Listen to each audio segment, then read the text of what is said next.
and welcome to the Dynamic Duel Podcast, a weekly show where we review superhero films and debate the superiority between Marvel and DC by comparing their characters in stat-based battle simulations.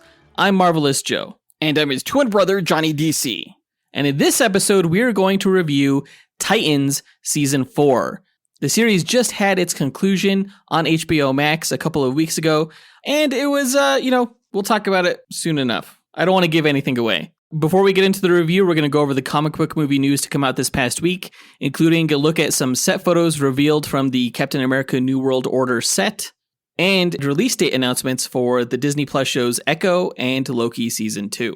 As always, we list our segment times in our episode description, so feel free to check out the show notes if you want to skip ahead to a particular topic. Those of you who have listened to our recent episodes know that our duel simulator has become so advanced that it's gained sentience and has named itself the Artificial Life Form for running extensive duels, just a rather very intelligent simulator 9000 or Alfred Jarvis 9000. He has a quick message for our listeners, so let's hear it. Why, hello there. Do you love listening and chatting about Marvel and DC? Then become a part of the Dynamic Duel community on Patreon, where you can choose from 3 tiers. The Dynamic 2.0 tier lets you listen to this podcast without ads and gives you access to its Discord chat group, where you can chat with Johnny DC and Marvelous Joe. The Fantastic 4 tier gives you that and more with 2 bonus episodes each month, including bloopers and top 10 shows where Johnny and Joe count down your favourite Marvel and DC subjects. The X-Force tier makes you an executive producer of Dynamic Duel, where every month you help the host choose what to review and who to fight against each other. And finally, the Dynamite Podcast Network tier allows aspiring podcasters to create their own battle-focused show using this Monte Carlo simulator. Johnny and Joe will help you develop your show, provide graphic support and consultation, and get you simulation results to announce on your show. Pitch the twins your show via email at dynamicduelpodcast@gmail.com or by reaching out to them on social media. Check it out at patreon.com/dynamicduel. Pip pip cheerio. Thanks, AJ9K, and thanks to everyone who supports the podcast, including our newest patrons, Bobby Kirby and Bodie Shep. Thank you guys both so much for becoming part of our Dynamic Duel family. Be sure to take advantage of all the perks that are now available to you. And we can't wait to chat.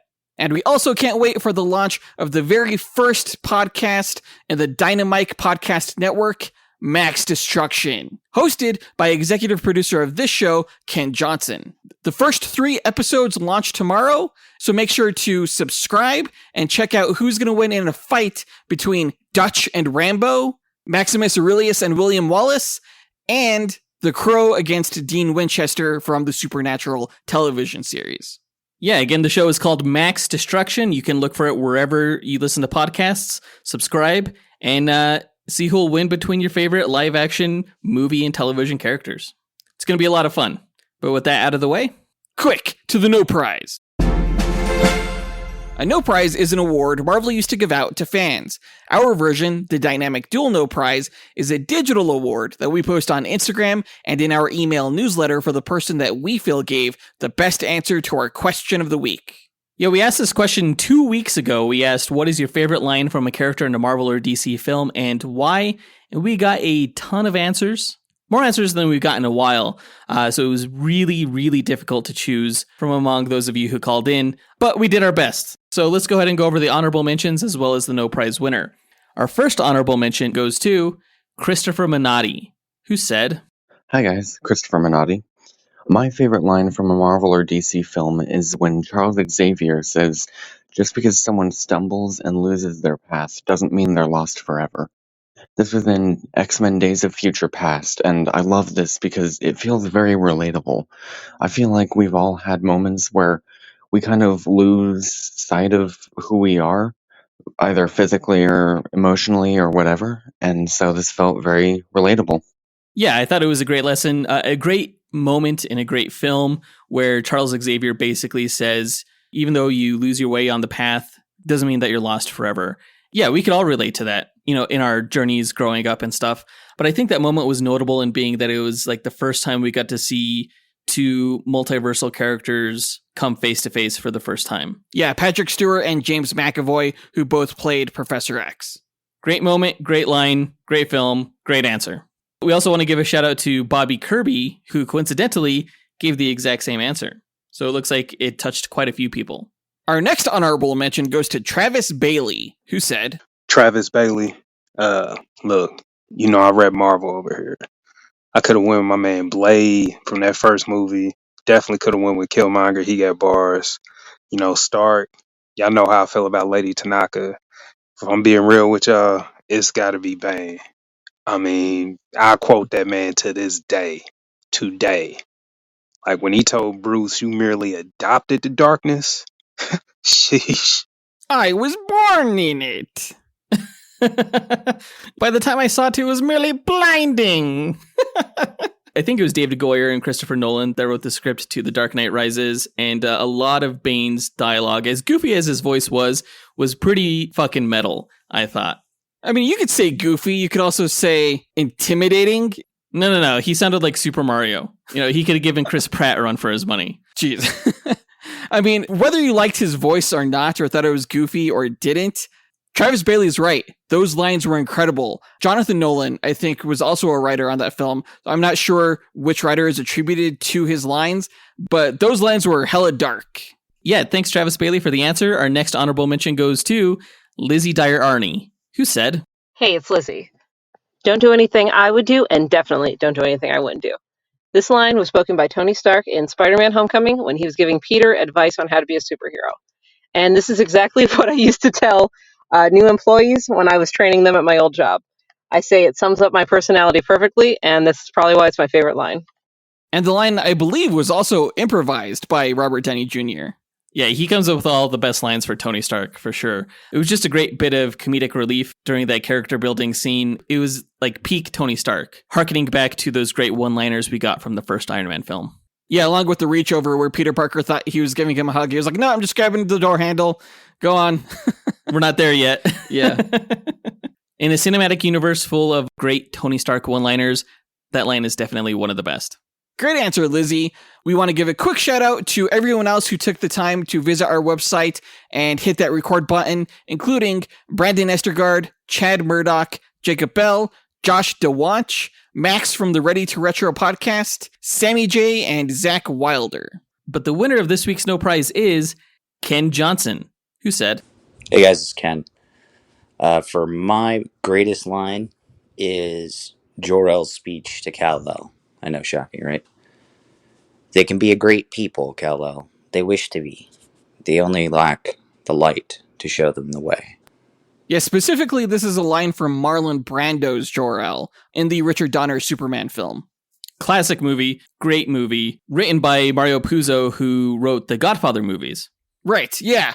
All of Jor-El's dialogue in that film is tremendous. It's fantastic. The Krypton scenes are some of my favorite scenes in that movie because of Jor-El and because of his lines.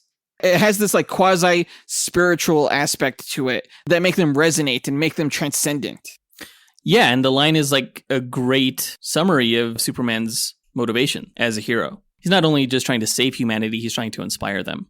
Exactly, yes. Perfect answer, Ken Johnson. You win this week's No Prize. If you, the listener, want a shot at winning your own No Prize, stay tuned to later on in this episode when we'll be asking another question of the week. And now that that's done, on to the news.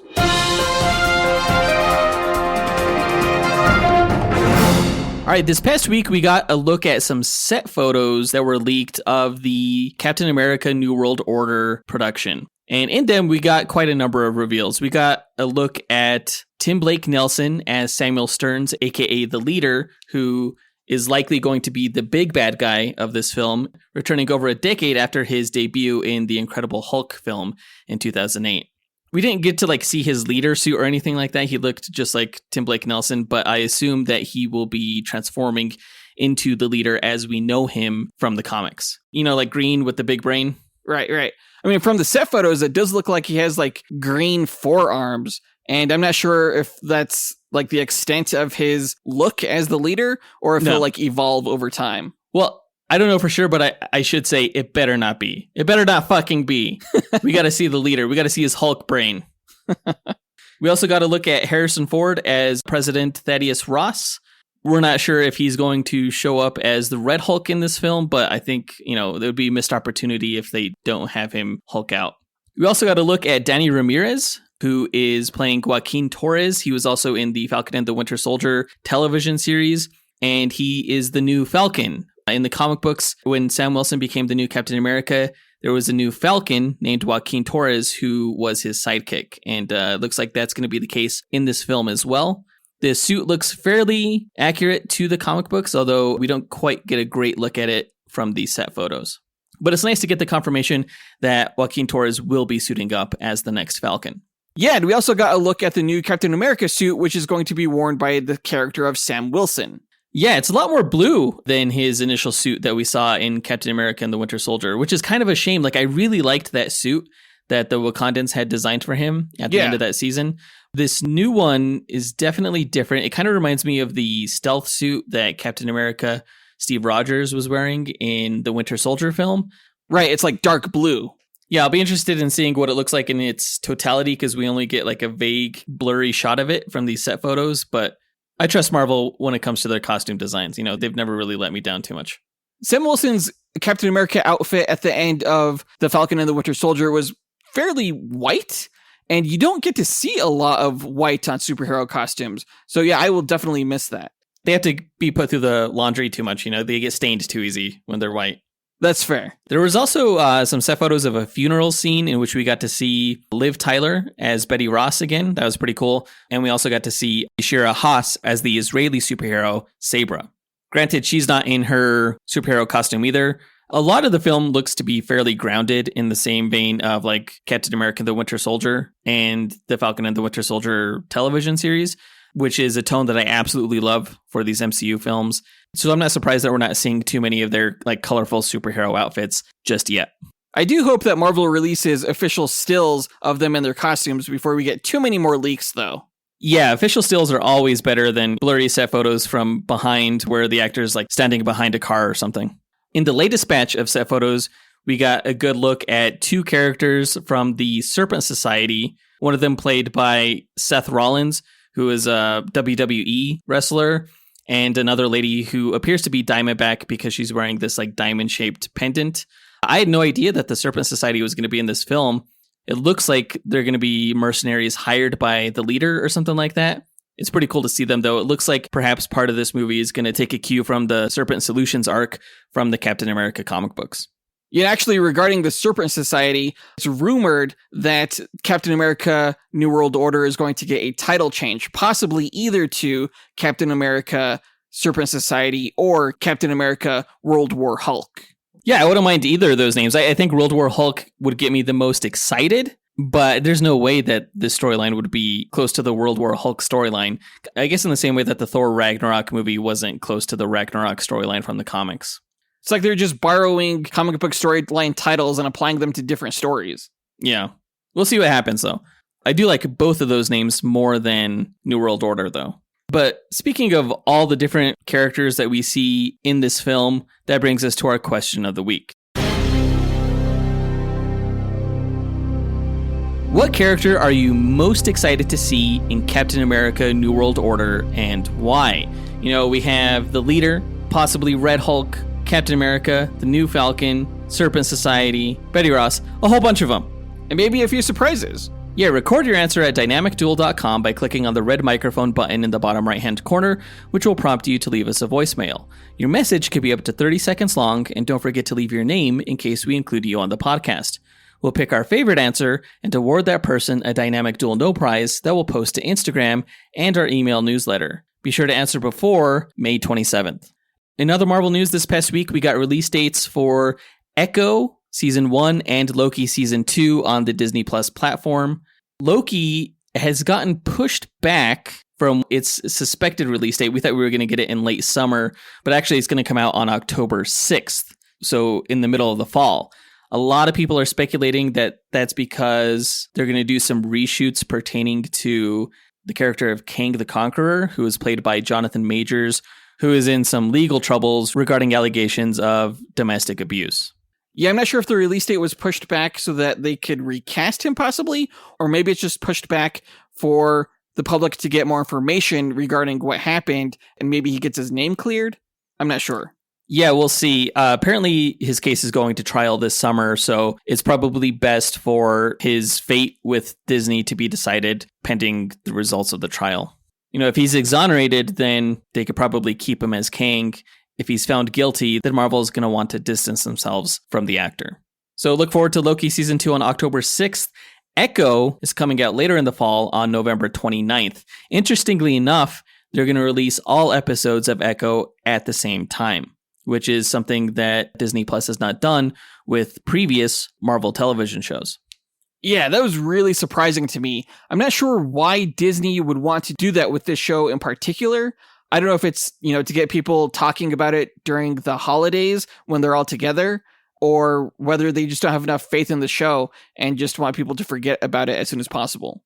It's either a really good sign or a really bad sign, I think. Yeah, there's definitely a lot of speculation going back and forth as to whether or not Marvel has any faith in the show itself. Apparently, it had to undergo drastic reshoots in order to be releasable. According to some rumors that I read, Kevin Feige didn't like the first iteration of the entire season. I think they dropped the episode count from 8 to 6 or 4. But we'll definitely be watching it and reviewing it when it drops later this year, again on November 29th. Surprisingly, we haven't had any new Marvel Disney Plus television shows this year. The first one is going to be Secret Invasion, which comes out in about a month on June 21st. But initially, we were going to get Ironheart and Agatha Coven of Chaos this year, but it looks like those shows are being pushed back to 2024. But I think that does it for all the news for this episode, so let's go ahead and get into our main event where we review the latest DC HBO Max television series, Titans Season 4.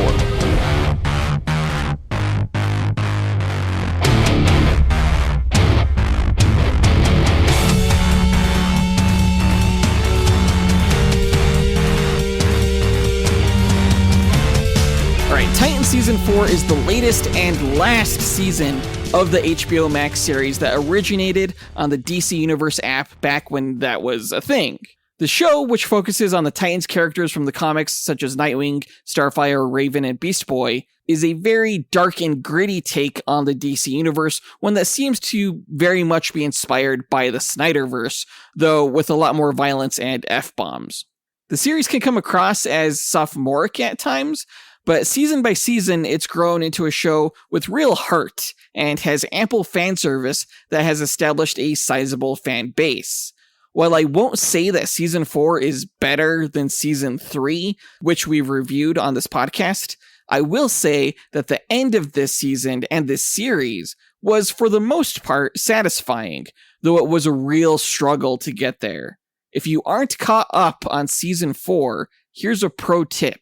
Watch episodes 1 through 6, then skip to episode 11, because episodes 7 through 10 are useless trash that nearly made me call quits on doing this review because it was just so hard to get through. I would agree with that. I mean, episode 9 has some cool moments, but it wasn't really necessary to the main narrative of the season. Yeah, I mean, largely my main issue with this season was tone. The first couple of episodes were really strong. They were dark and actually scary, and I thought it was going to ramp up into this spectacular Stranger Things-esque finale, but after the halfway point, the pacing took a massive hit, followed by an almost experimental episode that felt completely out of place in the series, in my opinion. Yeah, absolutely. It's almost like the writers didn't know what to do with those episodes, so they had a vague list of outline ideas and then wrote to those plot points without much care being taken to things like character motivations. And so it felt like just a bunch of needless side plots. Oh, absolutely, absolutely. That really didn't pay off later on in the season. What I'm really afraid of is that the writers learned that the series was getting canceled. And so they were like, fuck it, just let one of the actors write one of the episodes. Yeah, it was a jumbled mess. I would not be surprised if that happened. It kind of did happen because Ryan Potter, the actor who plays Beast Boy, was credited for the story for that episode. For episode 9? Yes. I did not know that. It was very different tone-wise. And, the show is somewhat known for having these divergent episodes each season. And those episodes are some of the best in the series, just not this time. Yeah, for season 3, I think it was the Heaven episode where Tim Drake met Donna Troy in the afterlife, right? It was mostly black and white. Yes, yeah, the black and white episodes. Exactly. Speaking of which, we didn't see Donna Troy or Hawk and Dove at all this season. No, I wasn't surprised about Hawk and Dove, but I was really missing Donna Troy. I thought she was a great member of the cast. Alongside Barbara Gordon, I was missing both of those characters. And it's one of the reasons why I think this season also wasn't as good as the last season, just because of the roster. I remember looking at the images of each episode in the season and being really excited when I saw that Cyborg was going to be in one of the episodes. Yeah. Thinking that, finally Cyborg was going to team up with the Titans and we were going to have the main Titans characters on the Titans television show, but that didn't really pan out that way. No, dude, same. I saw that and I was so excited and it was such a letdown. I don't know if my expectations were just too high, but I figured Cyborg was going to join the Titans in the final battle. I just had really, really high hopes, and it just completely dashed them. I was actually really surprised by the potential that was there that was not realized. Not only with the Doom Patrol characters, but the other multiverse characters that they introduced, like Stargirl. Those cameos should have had me crying tears of joy, but instead there were just tears, to make it across that stretch of 3 or 4 episodes after the break. Yeah, additional cameos included The Flash, Grant Gustin's character. Yeah. Which is pretty interesting. We also saw Shazam. That was pretty cool. Yeah, we got to see Beast Boy, the cartoon version from Teen Titans Go. And some guy, I had no idea who he was. He was drawing a circle on a piece of paper and he was like, I can see you. Hi. Oh, that was Grant Morrison. What? Yeah, the comic book writer. Totally didn't catch that. I just never expected this version of Beast Boy to be waffles, and he was, and it was weird.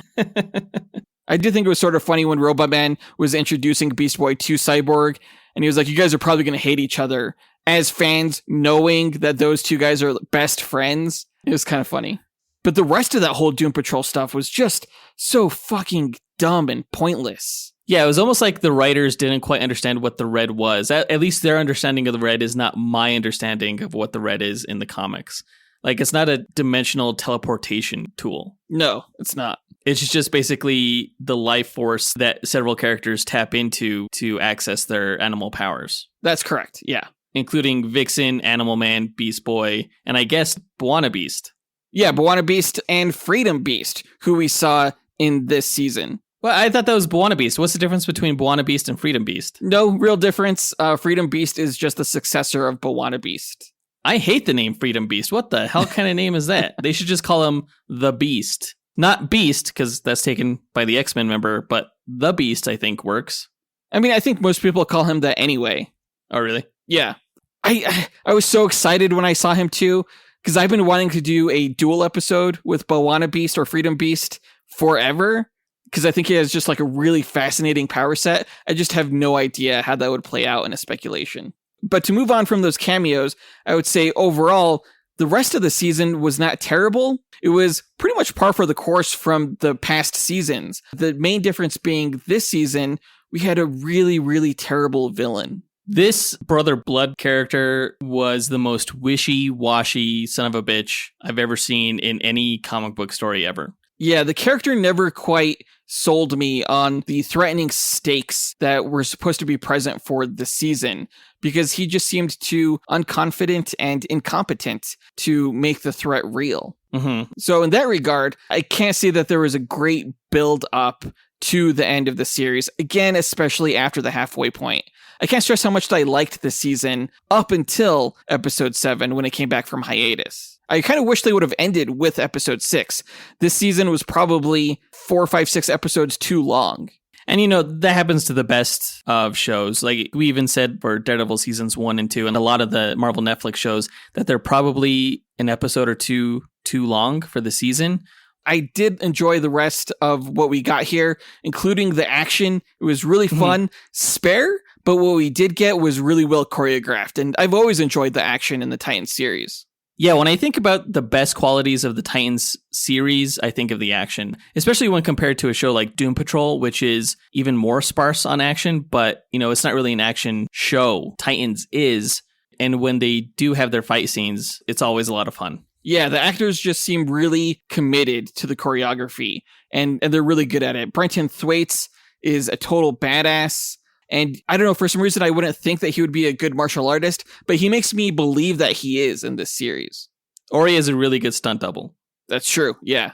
The special effects were better this time around overall. There weren't any special effects this season where I was like, oh, that's obviously fake, with the exception of maybe some of Beast Boy's animal transformations. But again, those were much better than what we've had in the past. Yeah, I like how we got more than just a tiger this time. You know, we got the gorilla, an eagle or hawk type thing. Yeah. I like the octopus tentacle arm. That was pretty cool. I hadn't seen that before. I did like the virus transformation. That was cool. It was kind of like COVID. Yeah. But the main thing that I've always enjoyed the most about this series, and this season in particular, is the cast. Let's talk more about the cast in our character breakdown. Now, Dick Grayson / Nightwing was played by Brenton Thwaites. He has been a fantastic Dick Grayson since season 1. Like, he's the best actor on the show, hands down. And I'm absolutely going to miss him as the character. Yeah, it's too bad. I was always kind of hoping that his Robin would somehow parlay into the DCEU, because I actually think that he would be a quality Robin to Ben Affleck's Batman. And he is, without a doubt, the best thing about the Titan series as a whole. Now, in this show, Dick fully emerged from Batman's shadow in season 3, and he begins this season as a fully realized leader and benefactor of the team. Outside of leading the team, Dick's relatively weak arc this season is a romantic one, and he and Corey realize that they are literally destined to be together. Now, despite his weak arc, though, Dick's leadership, competence, and ample number of allies are a driving force of the show, as characters such as John Constantine are name-dropped several times this season, and we get to meet one of Dick's old flames in Jinx. Jinx's appearance helped reinforce the fact that Dick has matured from a heartless Casanova to someone who has genuine romantic feelings for Corey. By the final scene of the series, it appears that Dick and Corey's visions of their future daughter and life together are going to satisfyingly come true. Yeah, I was kind of annoyed by how many random allies he had, though. I didn't like that as a device to advance the plot. He's like, oh yeah, I just know this person who's an expert in alien languages. Oh yeah, I just know these people who know magic. It's like they made his social network a superpower. True. I mean, but like Batman and Robin's superpowers have always really been their resources. So while it's a little far-fetched, it also does kind of speak to the experience that he has more so than the others. I just thought it was a little bit convenient. It's super convenient, but it's fucking Batman and Robin. Sure, I guess. You don't get more convenient than them. Okay. Bat shark repellent? Come on. I am really glad that this show decided to have a happy and satisfying ending, because if it didn't, like if someone died, it would have left kind of a bittersweet, sour note to the end of the series as a whole, and I think I would have walked away enjoying it a lot less. It was interesting because it's the end of a specific franchise in the same way that Guardians of the Galaxy Volume 3 was. And we even got that like round table meeting at the end where everybody kind of explained where they were going to go from here. I will say that the Titans ending was more satisfying than the Guardians of the Galaxy 3 ending, but Guardians was supposed to be a little bit more emotional. And everything wasn't all peaches and cream wrapped up in a bow. Yeah, I didn't even think about the connection between Guardians and Titans. But let's move on to Starfire, a.k.a. Coriander, a.k.a. Corey Anders. She was played by Mame Anna Diop, also known just as Anna Diop. She was fantastic. She's a beautiful actress. She plays Starfire so confidently, which is a nice departure from how the character is sometimes portrayed in other media, just like very naive. Her character and Dick were unquestionably the leaders of the Titans simply through their strong characters. You don't miss the naive characterization of Starfire in this show? Not really. I kind of like this badass version. She is a badass. She should act like a badass. She still had the blue energy powers in this season that she got from season 3. But I was glad to see that she finally went back to orange by the time the series ended. Same. Yeah, that was nice. I wasn't a fan of the blue powers. I was just like, oh, that's not what it's like in the comics, but whatever.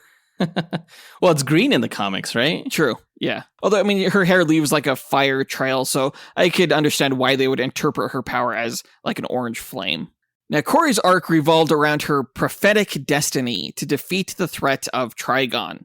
In the first season, she was sent to Earth to kill Raven, but once Raven rejected her father, Corey's destiny to sacrifice herself, bringing down Trigon's successor, resurfaced with the discovery of the Temple of Azarath by Lex Luthor and Mother Mayhem.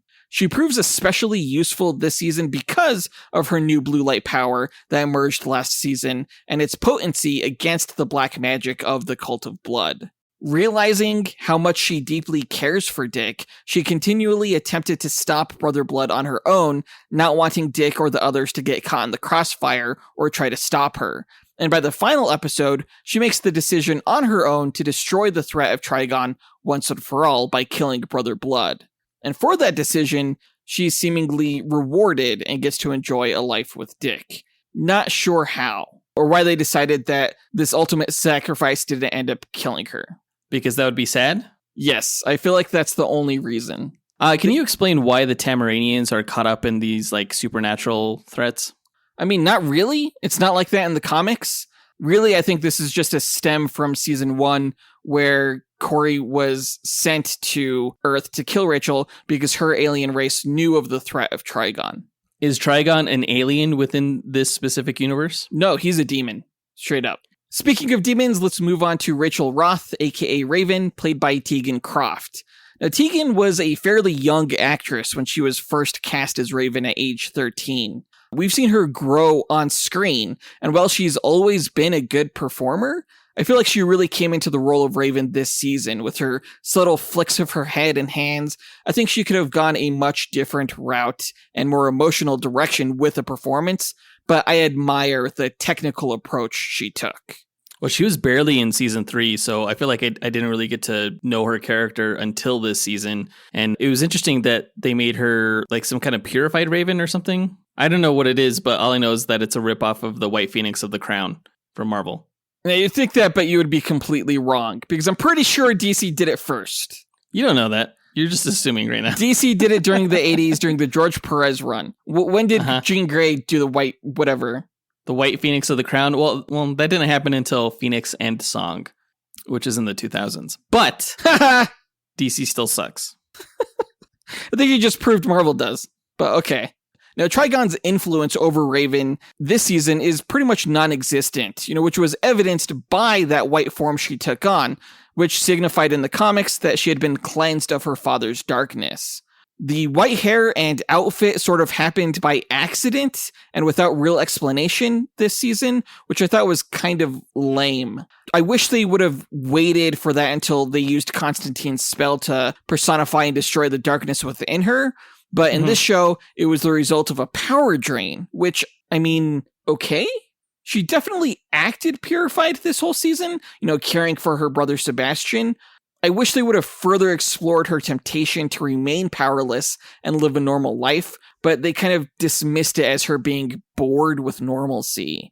That just is exemplary of all the shifting character motivations you have throughout this entire show. This is like the biggest bunch of wafflers I've ever seen in any superhero show, where like one episode they want to do one thing and then the next episode they want to do something the exact opposite with no real catalyst for that change in motivation. Wafflers, wafflers, wafflers, wafflers, wafflers, wafflers. Yeah, you're right. I can't debate that.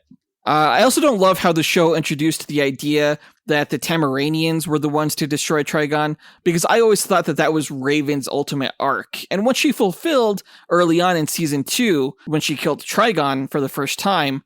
But in this season, it turned out that Trigon apparently is just easy to kill all along, which is really stupid because it's fucking Trigon. Yeah, when Brother Blood just freaking ripped out his heart, I was like, no. I mean, Trigon's supposed to be one of the badass motherfuckers in the entire universe. And the fact that he just like went out like a punk ass was shocking, to say the least. It was table flipping frustrating. I hated it. And I think any self-respecting DC fan also hates that moment. What did you think of her white outfit? I mean, I was glad that we got to see it once during this series, but I just hated the fact that she also, along with the audience, did not know how she got it. And they never gave an explanation for it. No, she basically just gave a shrug when people were like, what's happening here? And that was it. That was the most explanation we got. Again, it's meant to signify her purified state without any demonic influence or traits. Let's move on to Gar Logan, aka Beast Boy. He was played by Ryan Potter, and Ryan is definitely a huge fan of the source material.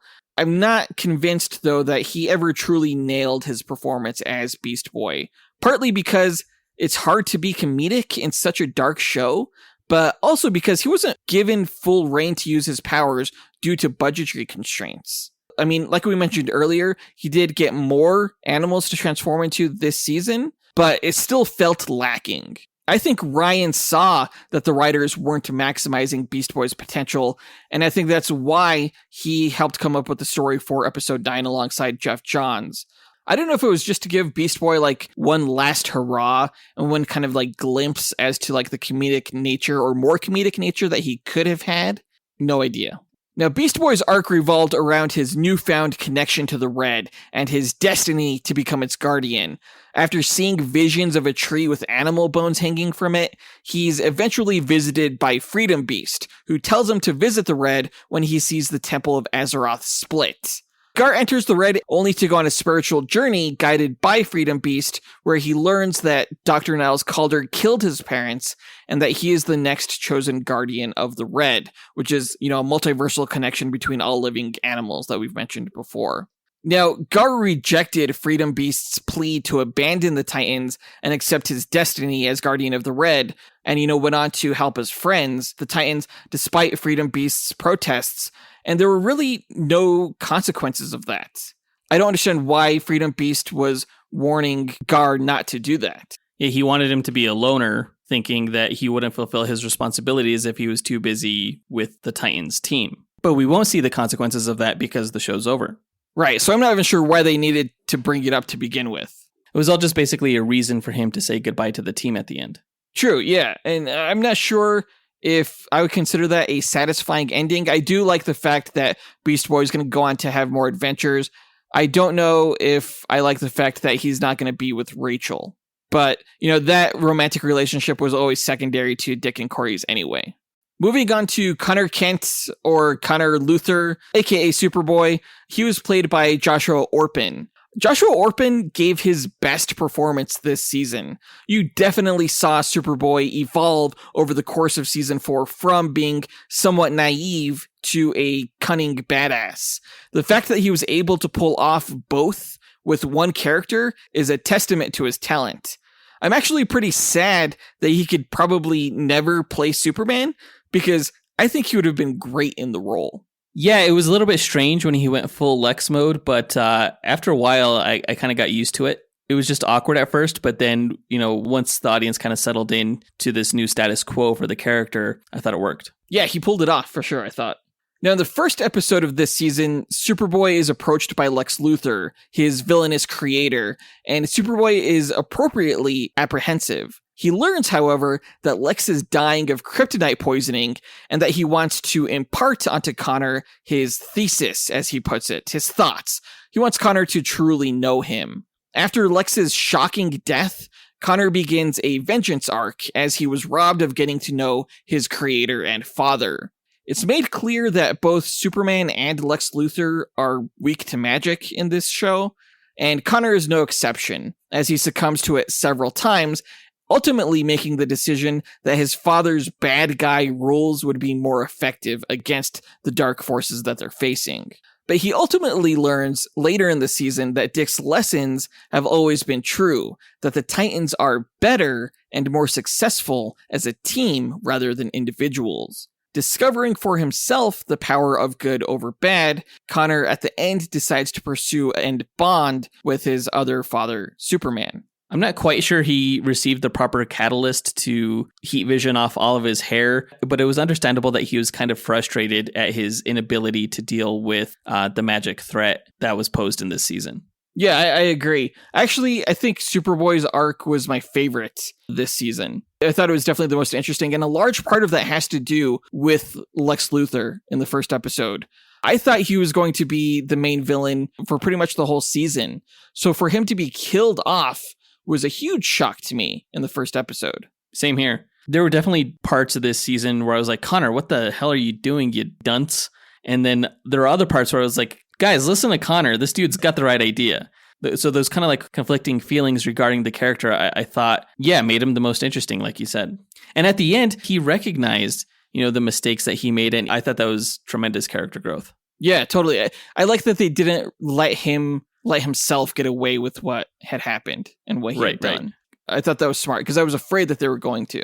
Before I move on, I also just want to say that there was nearly not enough Crypto this season. I know, we didn't get to see Crypto use his powers once. No. He was just kind of like hanging out in the RV, never getting to take a dump. No, yeah, he could have totally helped them like track Brother Blood and the Temple of Azeroth and so many things. He could have been utilized much better. I wanted to see him in every battle, just like dropping fools. Moving on to the final Titan, Tim Drake, aka Robin. He was played by Jay Lycurgo. Jay seems like a decent actor, though I think it's kind of obvious he hasn't had as much time with the character as the other Titans performers. I thought he seemed pretty comfortable in the role. Now, Tim's journey this season is twofold, becoming a capable and contributing member of the team, while also exploring a burgeoning romance with the Star Lab scientist Bernard Fitzmartin. I personally feel like the romance arc felt a little shoehorned into the show, and may have something to do with Tim Drake recently discovering he's bisexual in the comics. Oh, really? Yeah, that happened, I think, last year or the year before. COVID is a blur. Oh, interesting. Because he was always romantically involved with Spoiler, right? Spoiler for a time with Wonder Girl. Yeah, it's a new thing. Okay. To me, that kind of came out of nowhere because I have horrible gaydar. All of a sudden, they were standing next to each other and they kissed. And I'm like, where the hell when did this happen? Yeah, that was the same with my wife, actually. She was like, what? Yeah. She didn't recognize that. I was like, I thought they were just like good friends or something like that. But like, apparently my wife saw that coming like a mile away. I didn't think it was obvious, but I got an inkling like once Bernard handed Tim his phone number. But I don't know. To me, that could also just be like something you do with your bros. It's like, yeah, dude, here's my number. Yeah. I don't know. I don't know either. But seeing the character grow into the Robin persona, learning how to use the bow staff and training under Red Hood, I thought that was really cool to see. That was cool. I really liked that. As soon as Jason Todd showed up, like, I don't know, Jason Todd wasn't my favorite character from the past season, but I was actually excited to see him, like, more than I thought I would be. And to see him, like, train under the previous Robin, I thought was a pretty cool concept. Yeah, I thought so too. And I like the way he was executed too, where basically Jason Todd just threw him into the deep end. And Tim's fighting style, Jason told him he relies too much on his toys, but that kind of goes into the resourcefulness and intelligence of the character, I think, when he was getting his ass kicked and all of a sudden he turned to whatever quote unquote toy he had on hand, whether it be like a chair or a book or something like that. He just used all of it to defend himself and win the fight. Ultimately, I liked how they showed that this was kind of like a new style of Robin. Yeah, it was cool. It's also kind of a joke that Red Hood is telling Robin that he relies on his toys too much because Red Hood uses fucking guns. Right. That's true. I liked the new Robin outfit, though. Oh, yeah. It was, it's a lot more colorful than the previous Robin suits that were on the show. I think it's a perfect example of how you can take an outfit like Robin's costume, which has, for the longest time been kind of ridiculed or believed to be inadaptable to live action. This proves everybody wrong. Oh, yeah. It was a great adaptation for sure. All of the costumes in this series are great. Yeah. Moving on to the bad guys, May Bennett, aka Mother Mayhem. She was played by Franca Potente. I don't know if that's the correct pronunciation. It took me a couple of episodes before I realized that Franca was the actress from Run Lola Run and The Bourne Identity. She's a solid leading actress, and I was kind of surprised to see her on the show. I think she made the most of what was on the page, and in lesser hands, I think this character could have probably been a disaster. But Franca, for the most part, did a good job. Well, I mean, she has a distinctive look to her, especially when you take away her eyebrows.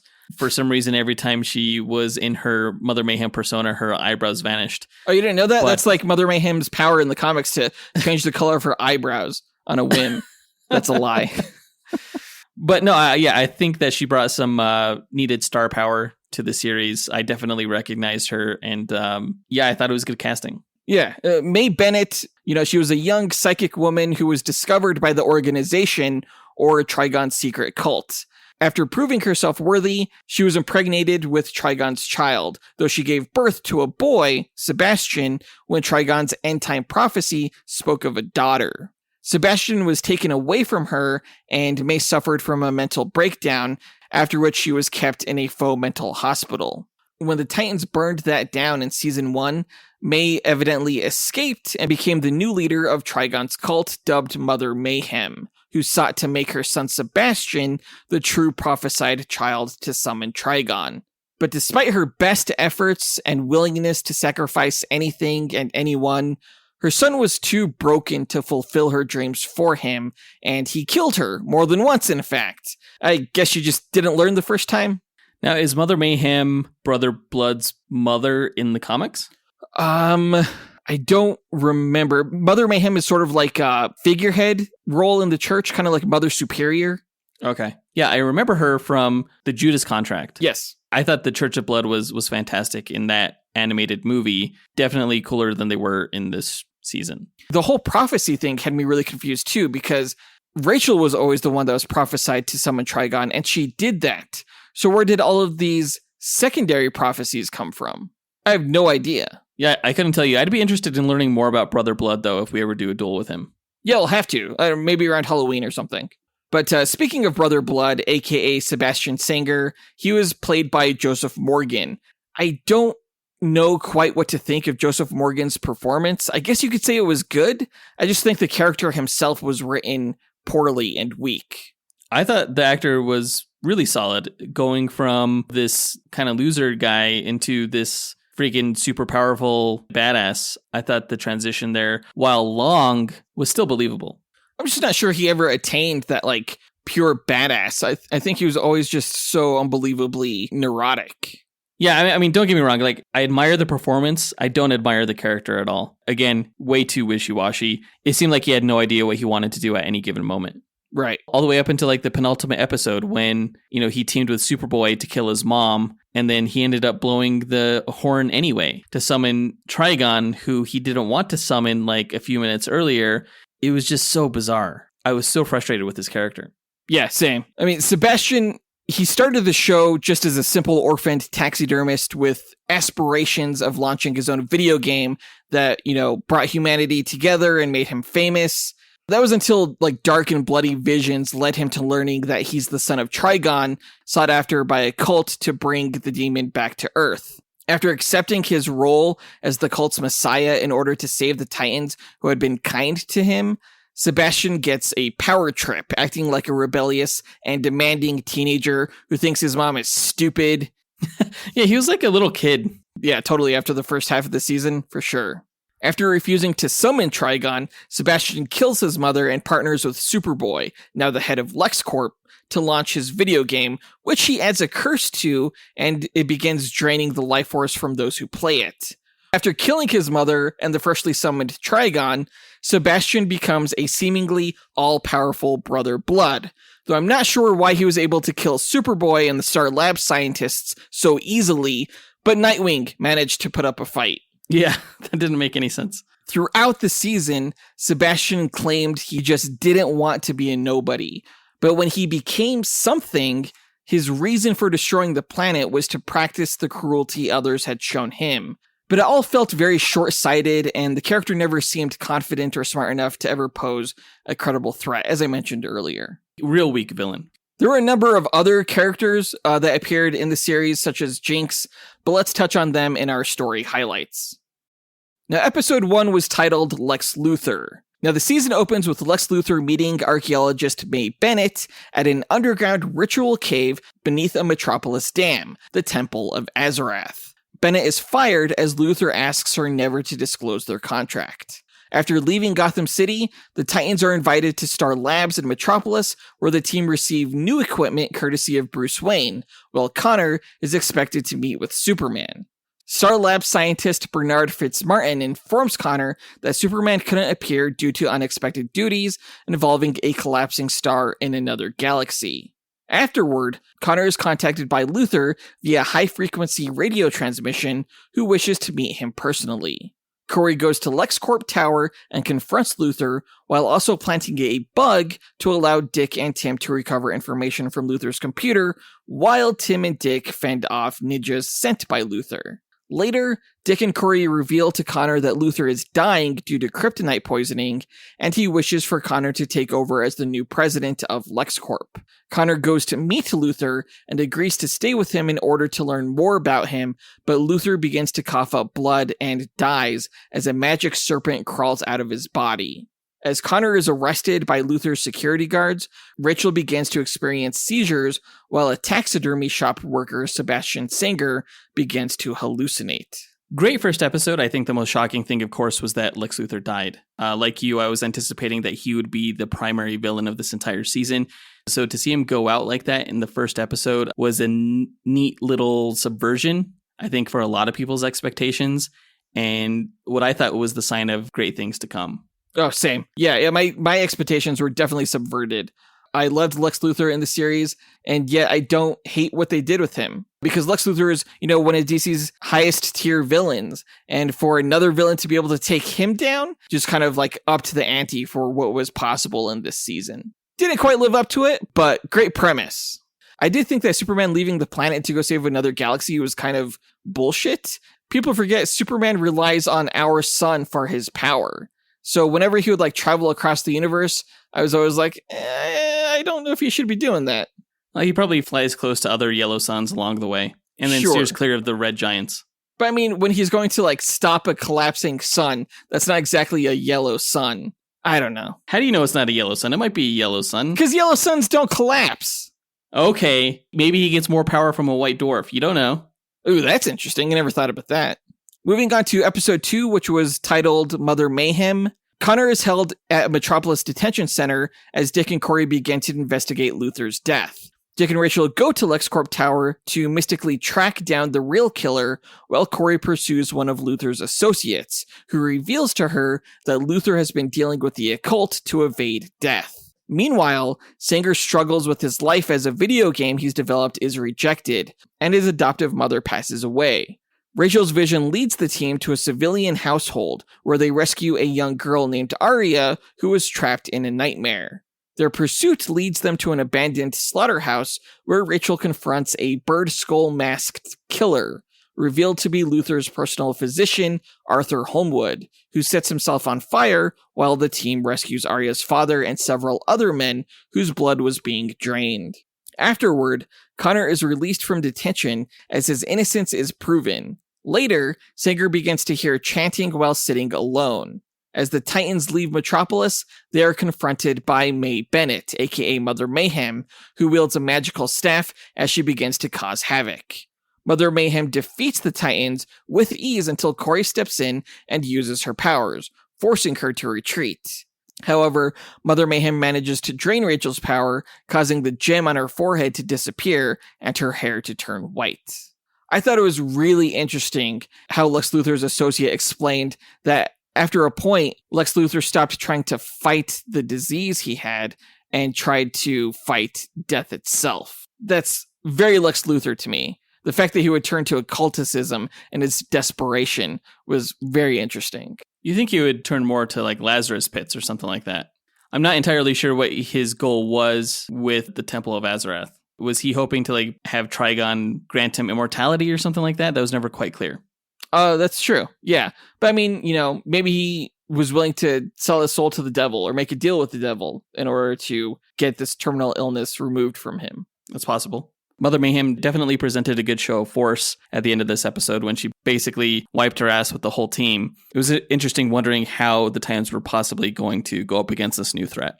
Right, yeah, and seemingly the whole purpose of that was to drain Raven of her power, not to use it in any way apparently, but just to store it and prevent her from interfering in their plans, I'm guessing. It did seem kind of like a wasted opportunity that they wouldn't use that power for something.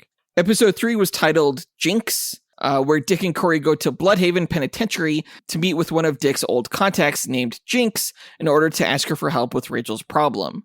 Jinx escapes captivity, but Dick tracks her down to a high-security vault, where she was attempting to steal a dark elf's heart. Corey touches the heart, causing her to turn to stone. Dick and Jinx go to meet with the dark elf Flirone in order to ask her to revert the spell, but Dick learns that Jinx can revert the spell herself, and she used him to steal one of Lirone's artifacts. They return to the vault and free Corey, who had a vision of Zadira, her trainer on Tamaran, advising her of her imminent destiny. Connor and Tim go to Star Labs to help Tim begin his training. While there, Connor discovers a connection between Holmwood's victims and Sanger, who all share a genetic mutation. Meanwhile, Sanger is lured by Mother Mayhem into a trap, and is arrested by the police on suspicion of murder. Mother Mayhem confronts Sanger in detention, but Superboy manages to capture Sanger and escape with him. While looking after Rachel, Gar begins to hear the voices again and walks into the woods with Rachel accompanying him. They discover the tree in Gar's vision, and Gar hears a warning from the voices. I kind of thought it was hilarious when Dick and Corey go to meet with Jinx, and, she's been in solitary confinement this whole time. And as soon as she gets out, she escapes by making contact with the earth, and using a magic spell. And nobody says anything. I'd imagine that all the guards would be super pissed off at Dick and Corey. But the two heroes just get back in their car and drive off oh, that sucks. Oh, well. The warden's where's prisoner 3A4? And they're I don't know. It's fuck. I liked Jinx as a character, though. I thought she was a lot of fun. If we can, we should probably eventually put her in a dual episode against a Marvel character. Yeah, we almost did, actually. But it was hard to find a good matchup. We'll have to keep thinking about it. Moving on to episode 4, it was called Supermart. The Titans, joined by Sanger and Jinx, discover that Trigon's cult, the organization, is still active and is attempting to recruit Sanger. The team returns to the asylum where they originally found Rachel's mother, Angela, to investigate, only to find a supermarket had been built on top of the old ruins. The team finds an entrance to the asylum basement and discovers several recordings detailing Bennett's life as a member of the cult. They learn that in 1998, Bennett gave birth to a baby boy who was rejected, as he was not the prophesied child, the baby being Sanger. Mother Mayhem summons an army of undead zombies to attack the Titans, including their former foe, Deathstroke, but they manage to escape, though Connor is wounded by zombie Deathstroke in the process of escaping. The Titans take Sanger to Star Labs to seek refuge, but Connor begins to cough up blood and vomits a serpent. However, he keeps this a secret from the rest of the team. Now, I don't know about you, but these zombies did not come across whatsoever in any way as zombies to me. They kept calling them zombies, but I was no, these are just blue-collar workers. What are you talking about? Yeah, they were more possessed people or something like that. They definitely didn't look like undead people, for sure. Right. After series like The Walking Dead and even The Last of Us, I think audiences have a pretty clear picture of what zombies look and behave like, and it wasn't this. So the fact that you see Rachel taking a chainsaw to some fucking guy's head, I was what is going on? This is so sinister. Where's the makeup team? That was crazy. And when zombie Deathstroke came around, he just looked like regular Deathstroke, except, he was walking slowly. Right? They didn't do enough at all. I want to know why Superboy kept the secret of the snakes he was vomiting from the team. Yeah, that's a good question. I don't know if it was because he was just being manipulated by Mother Mayhem. It seemed that was the case, just because of how he was acting and treating Brother Blood. So I think that's the reason, and I think that's partially why he ended up turning evil after the whole ordeal was over, because he just felt terrible about being manipulated in that way and being just powerless to stop it. He figured his Superman powers weren't doing anything, so why not, turn to Lex's ingenuity? Yeah, makes sense to me. Moving on to episode 5, which was titled Inside Man. Mother Mayhem summons the serpents to infiltrate Star Labs, which catches the attention of the Titans. They split up to search for the serpent, but Connor ends up being possessed by it. The Titans prevent Connor from taking Sanger to Mother Mayhem, and Jinx subdues him. As Rachel and Corey take Sanger away from the lab to find a new safe place, Dick and the others try to figure out how to restore Connor back to normal. After getting an unheard response from Trigon, Mother Mayhem sacrifices Gina to further her plot. When they find the serpent inside Connor's body, Gar proposes that he turn himself into a virus and infiltrate Connor's body in order to replicate and infect the serpent. He succeeds in doing so, forcing the serpent to escape Connor's body, while Tim kills it with his staff, saving Bernard in the process. The two of them later share a kiss, then extract Gar from Connor's blood and restore him to normal. Meanwhile, Rachel and Corey take Sanger to an Elko diner in Metropolis, where they meet with Zadira. After concealing themselves, Zadira warns Corey of Sanger's imminent destiny as a threat to the world and implores her to kill him. Corey refuses, prompting Zadira to leave. Mother Mayhem appears in the diner and fights Corey, but Sanger surrenders himself to protect her and Rachel. Mother Mayhem takes Sanger back to the cult, where they hail him as Brother Blood. What is the relevance of Elko Diner? I didn't see seasons 1 or 2, so I don't know what that whole reference was. Elko Diner has just been a diner that's been reoccurring throughout the series. I think it's the first time where several characters have met. And evidently now, as we learned this season, it's a Tamaranian stronghold, maybe? I don't know. Stupid. I don't get it. Who would write that into a script? Like, why is a diner a portal to Tamaran? It doesn't make any sense. And like activated through the jukebox even. I didn't quite fully understand whether it was a portal or like a little pocket dimension or just like what was going on. That's one of the things that really frustrates me about the show is how many things go unexplained. Episode 6 was titled Brother Blood. As they return to Star Labs, Rachel reveals to Corey that she also saw her vision as well as Dick's back in Gotham. The vision being Dick and Corey's daughter holding a red balloon in the future. At the labs, the Titans begin to devise a plan to stop the Brother Moon ritual. Connor, whose personality becomes more aggressive and resembling Luthor, uses LexCorp's satellites to reflect the sunlight onto the moon, temporarily preventing the ritual from taking place. Later, he notices a hacking attempt on LexCorp's servers and deduces Mother Mayhem's location. Connor goes off alone to confront Mother Mayhem, but is quickly defeated. Meanwhile, Gar continues to experience visions and meets a mysterious man who tells him to go to the red when he sees the tower split. Jinx, Rachel, and Corey conduct a ritual to locate Sanger in an attempt to teleport him back to Star Labs, but finds Connor captured. The team decides to enter the cult's hideout to rescue both Connor and Sanger. Mother Mayhem uses Sanger's memories to manipulate him into willingly performing the ritual, but it is cut short by the Titans' entrance.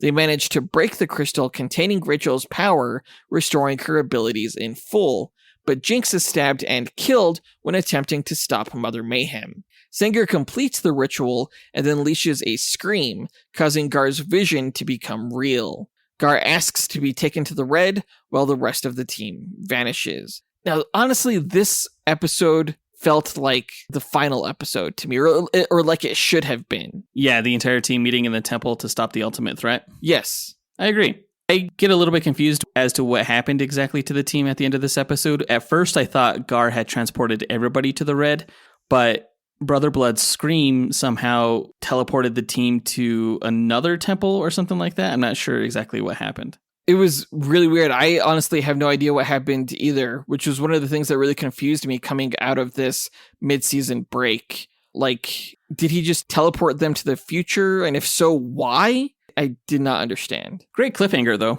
Yeah, I was kind of upset the whole time by how easily Jinx was killed.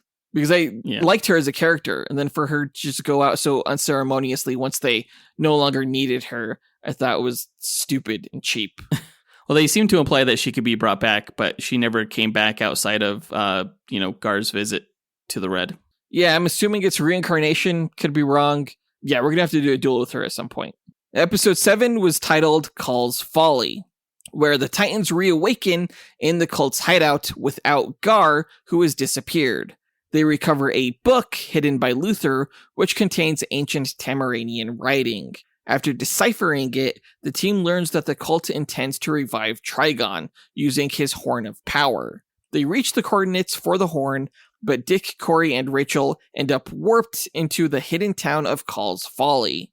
While investigating, Dick deduces that the town's sheriff, Dave Carter, is in possession of the horn. He attempts to convince Sheriff Carter to give him the horn, but is defeated by his men. Meanwhile, Tim and Bernard fail to locate the others after they disappear and decide to stay overnight at a nearby hotel.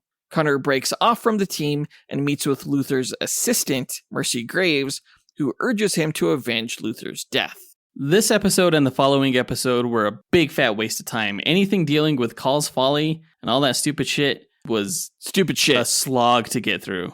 It was really bad. I hated these episodes, I agree. And they seem to go on forever, too. Way too long. Yeah. And it was ultimately meaningless. Like, let's move on. Next episode. Exactly. And the music, I was just like, enough with the music. I'm telling you to move on to the next episode in your breakdown. Episode 8. It was titled Dick and Carol and Ted and Corey. Dick and Corey learn from a local resident named Megan and her father Jacob that they were drugged and had audio receivers injected into their body, which makes them susceptible to radio broadcasts that slowly wipe their memories. Dick has himself and Corey record their memories to use as a trigger, but Corey soon loses control.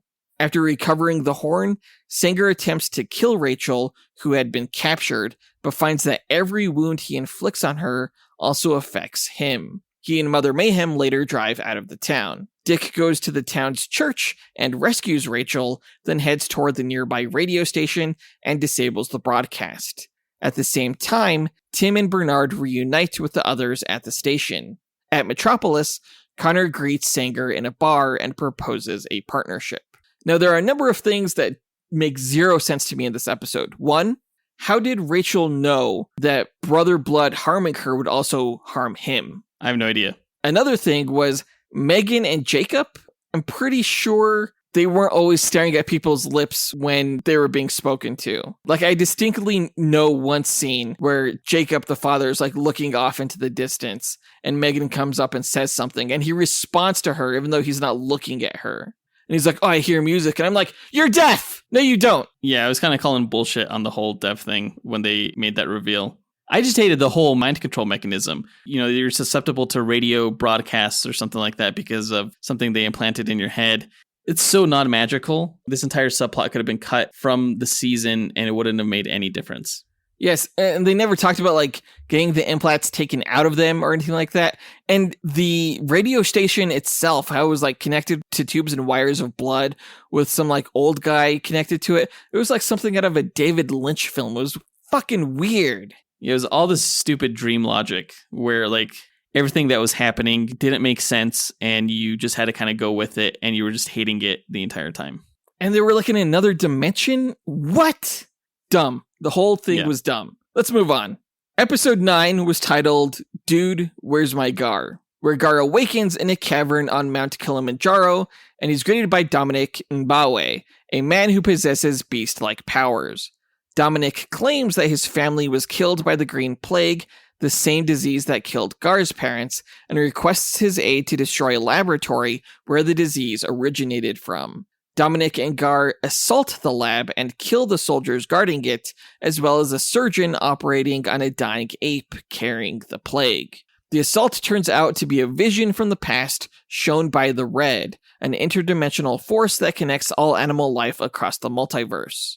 Dominic reveals to Gar that the lab operated under the supervision of Dr. Niles Calder, the leader of the Doom Patrol, who used the plague to find a sole survivor in his quest for immortality. Dominic also reveals that Gar is the destined guardian of the Red, and pleads with him to abandon the Titans and accept his duties. Gar resolves to return to his friends and taps into the Red's power to travel the multiverse. He eventually lands in Doom Manor and falls unconscious, and is later found by Vic Stone, aka Cyborg. We talked about this episode a lot already. This is the one with all the cameos, which was cool for like fan service, but the episode itself felt like such an outlier from the rest of the season. And so I was kind of just waiting to get back to the main plot. But I felt that way so far about every single episode in the latter half of this season. I'm just waiting to get back to the main plot. Yeah, you know, episodes 7 and 8, if they slowed down the plot, episode 9 basically threw the whole thing in reverse. It just completely annihilated whatever forward momentum the show had. It was too late in the season to be introducing like all these new concepts that didn't have anything to do with the central conflict. Right, or anything else in later episodes. Episode 10 wasn't much better. That was titled Game Over, at least the beginning part of the episode, or anything involving the Doom Patrol. Gar wakes up and is reacquainted with Larry Traynor and Cliff Steele, while also being introduced to Vic. He learns that 3 days have passed since his arrival, and the Doom Patrol have been stuck inside the manor due to the Reds' influence. Meanwhile, Connor asks Sanger to join LexCorp and realize his dream of becoming a game developer. Sanger later meets with Mother Mayhem, proposing to not awaken Trigon, but upon being rejected, he uses his power to burn Mother Mayhem to death. The next day, Connor publicly announces his takeover as LexCorp's CEO, with Sanger joining the company. After learning of the news, Dick and Rachel meet with an old witch named Helena to perform a ritual severing Rachel's connection to Sanger. Meanwhile, Corey is unwillingly taken to Doom Manor by the Red and is trapped with Gar and the Doom Patrol. After spending time with them, Corey makes peace with her failure to kill Sanger and resolves to stop him. Infusing his power into LexCorp's system, Sanger publishes his game, Abraxas, to the world, which connects its users to him through a ritual, allowing him to feed on their energy. With the Doom Patrol's help, Corey and Gar return to Star Labs, where they learn that Bernard has fallen into a coma after interacting with Abraxas. Team uses the lab's system to hack into LexCorp's servers and delete the game from its database, with Connor secretly assisting him. As Sanger laments the loss of his game and his power, Mother Mayhem resurrects herself in the city morgue. What did you think about this whole game subplot pertaining to Brother Blood? It was embarrassing. It was bad. It was embarrassingly bad. Like, all he wanted to do was be a video game developer. But, like, how was that a plot point? Like, who came up with that idea? Like, scrap that idea. Don't go with that because it's weird. And, like, all of a sudden he was, like, sucking the life force of people who were playing the video game. But, like, you compare that evil plot to the one that he had in the Judas Contract, that animated movie, and it's like, this is just wrong. Absolutely. It just felt like a guy living in his mom's basement. He's like, Mom, I just want to be a video game designer. And I mean, like, nothing against video game designers, but when you use a video game as a plot point in a show as dark as this, it does feel out of place. Oh yeah, no shade to video game designers at all. Like, I want to be one.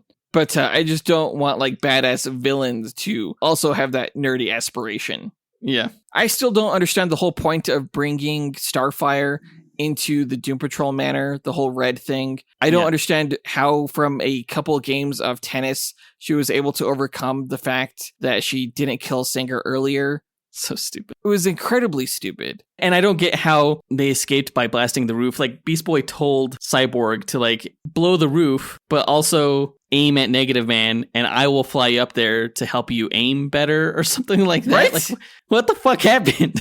And you don't even see it happen. That's the thing. It's, like, so unbelievably confusing. And you're like, what? And then all of a sudden, Beast Boy and Starfire are in Star Labs. And it's like, fuck this. Yeah, like, at that point, I was ready for the whole season to be over, honestly. I was like, I really don't want to watch more of this inexplicable bullshit. This is legitimately where I texted you to be like, I don't know if I could finish this, dude.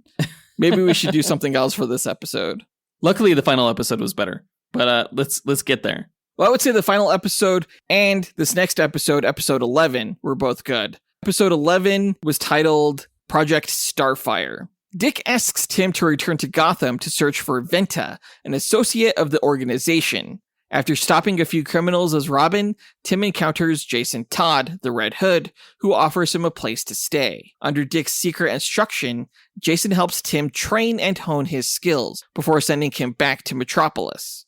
Determined to kill Sanger, Corey breaks off on her own and attempts to track down Connor. She and the rest of the Titans learn from Mercy that Luthor was working on Project Starfire, a prototype orb-like weapon meant to house and replicate Corey's blue light power to stop Sanger. Mother Mayhem visits Sanger and convinces him to resurrect Trigon in exchange for his powers to be returned. Connor kidnaps the Confessor and forces him to reveal the truth to Sanger, which angers him greatly. Sanger then kills the Confessor by drinking his enchanted blood. As the Titans track down Luthor's hidden vault, where the Starfire orb is kept, they encounter Connor, who expresses remorse and asks to help them defeat Sanger. Corey attempts to charge the orb with her power, but Dick stops the process prematurely. Later, Connor and Sanger confront Mother Mayhem at the temple and kill her. Connor tries to use the orb to kill Sanger, but it fails as a fully powered Sanger kills Connor. He then uses the Horn of Power to summon Trigon. And by the time he uses the horn, I'm like, fucking finally, this should have happened like 4 episodes ago. For real, because that's when he acquired the horn. And he just kind of like sat around with it, not doing anything for a while, trying to release his video game.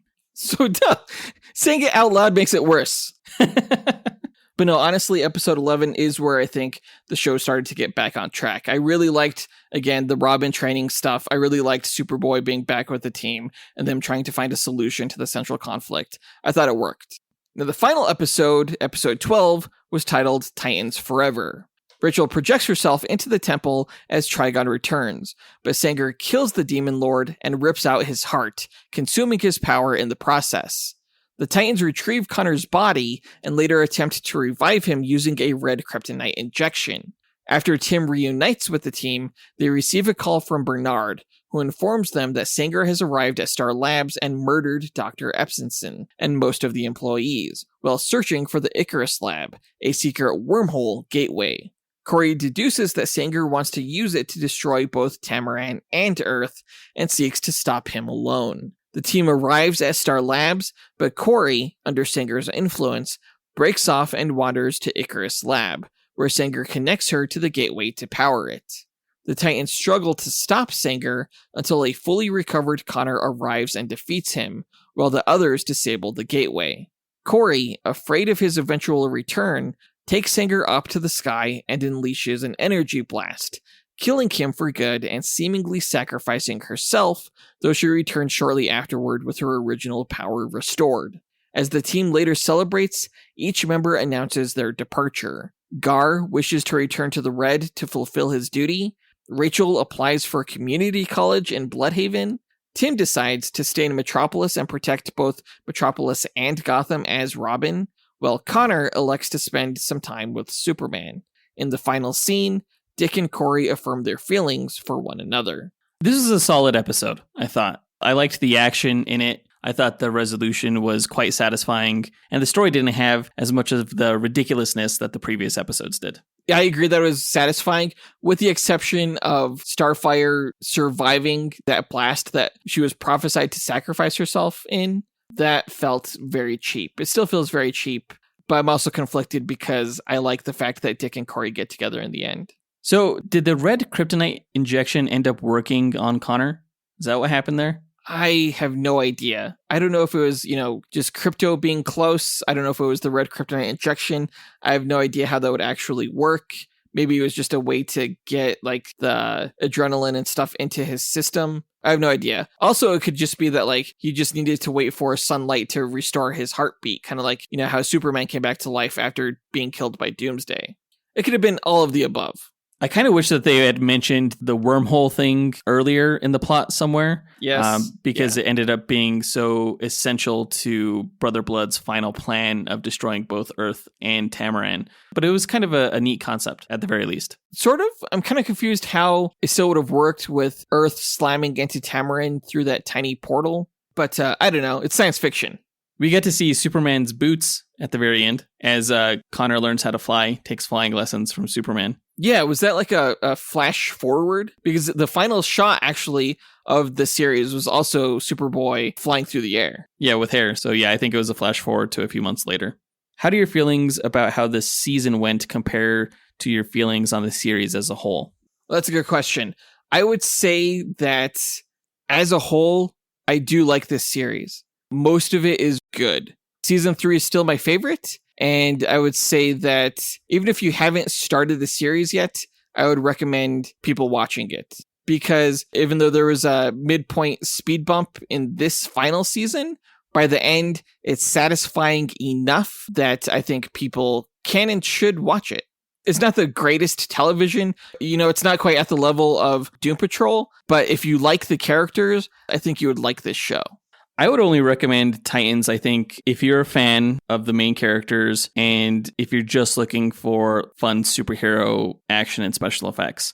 I think if you're looking for a great story, there are so many better shows out there for you. But when it comes to, superhero action, I think Titans excels in that regard. Yeah, I mean, the story is not anything profound. I do think it has heart. though I do think that's better evidenced in previous seasons. That said, it's nice to know how these characters end up, and that's really the main reason for watching this final season. When it comes down to it, despite the fun action and strong performances from its cast, this season's tonal inconsistency and weak villain makes it difficult to get to the series' conclusion. But once you do, making the journey from, episode 1, season 1, ultimately is worth it, I would say. I'm giving this season 3 out of 5 stars, a fresh rating, even though it's the lowest fresh rating I could give it.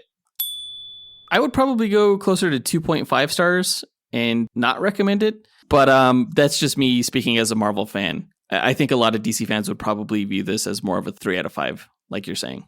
It is the most minimal of recommendations, but a recommendation nonetheless. And that's the kind of referral that I like to hear to make me rushing to go see a show.